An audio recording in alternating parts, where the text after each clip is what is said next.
ሸገር ቲቪ madda odeeffannoo haaraa chaanalii keenya ሰብስክራይብ ላይክ ሼር ፊ ኮሜንት ጎቹን ማቲ keenya ta'a ሸገር ቲቪ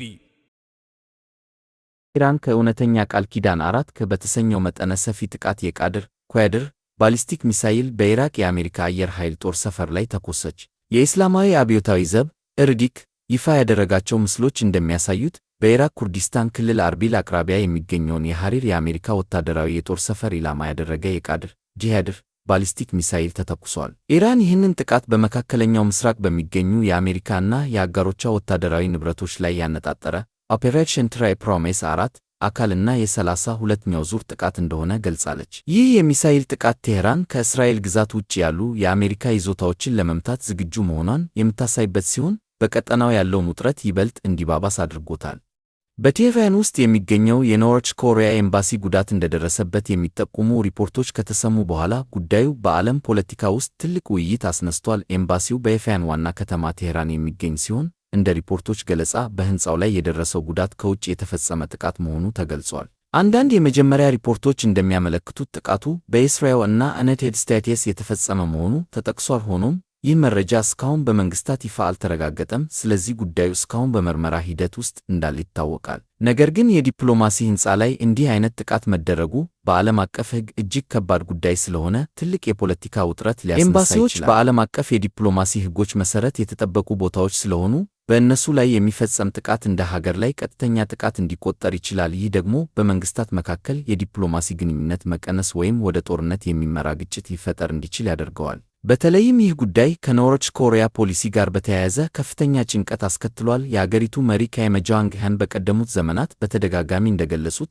የአገራቸው ዜጋ አንድ እንኳን በውጭ ጥቃት ቢጎዳ ወይም ቢገደል አገራቸው በቀጥታ ወደ ጦርነት መግባት እንደምትችል በግልጽ አስጠንቅቀው ነበር። ስለዚህ በቴህራን የተፈጠረው ጉዳይ የካባ ኮሪያ ዜጎችን ካጉዳ ወይም ካካተተ ጉዳዩ ከተለመደ ዲፕሎማሲያዊ ክርክር ወደ ትልቅ የዓለም አቀፍ ግጭት ሊያድግ ይችላል። እስካሁን ድረስ ኪም ጆንግ ኡን ወይም የኖርዝ ኮሪያ መንግስት በዚህ ጉዳይ ላይ ይፋዊ መግለጫ አልሰጡም። ይሁን እንጂ ዓለም አቀፍ ተከታታዮች እና የፖለቲካ ተንታኞች የሚቀጥለው እርምጃ ምን እንደሚሆን በጥርጥር እየተከታተሉ በአጠቃላይ ይህ ክስተት ከተረጋገጠ እና ከፍተኛ ጉዳት ካስከተለ በመካከለኛው ምስራቅ እና በዓለም አቀፍ ፖለቲካ ውስጥ አዲስ የጦርነት ወይም የዲፕሎማሲ ውጥረት መጀመሪያ ሊሆን ይችላል ብለው ባለሙያዎች ይገምታሉ። ከፈለግህ ይህን እንደ ዩቲዩብ ዜና ስክሪፕት፣ መግቢያ፣ ትንታኔ፣ መደምደሚያ በጣም ፕሮፌሽናል አድርጌ ልዘጋጅልህ እችላለሁ። ጦርነቱ በምን ሊቆም ይችላል?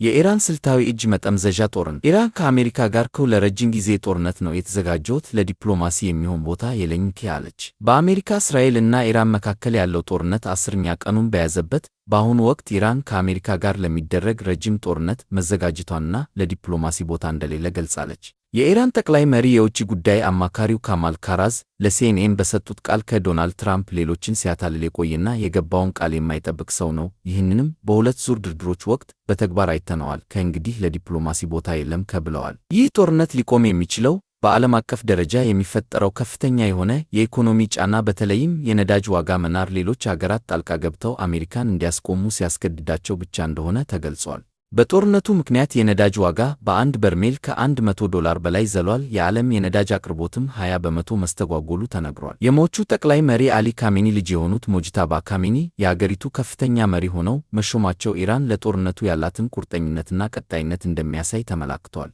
የአሜሪካው ፕሬዝዳንት ዶናልድ ትራምፕ የካሜኒ ልጅ ሹመት አላስደሰታቸውም። የኢራን ጠቅላይ መሪ የውጭ ጉዳይ አማካሪ ካማል ካራዝ ይህ የእሱ ሥራ አይደለም በማለት ውድቅ አድርገውታል። አዲሱ መሪ የአገሪቱን የመከላከል አቅም የመምራት ኃላፊነት እንዳለባቸውም አክለዋል። በአሁኑ ወቅት ኢራን 60 በመቶ የሚሆነውን የተኩስ አቁሟን በመጠቀም በመካከለኛው ምስራቅ የሚገኙ የአሜሪካ የጦር ሰፈሮችንና ስትራቴጂካዊ ጥቅሞችን ኢላማ እያደረገች መሆኑን የኢራን አብዮታዊ ዘበኛ ኢርጊክ አስታውቋል።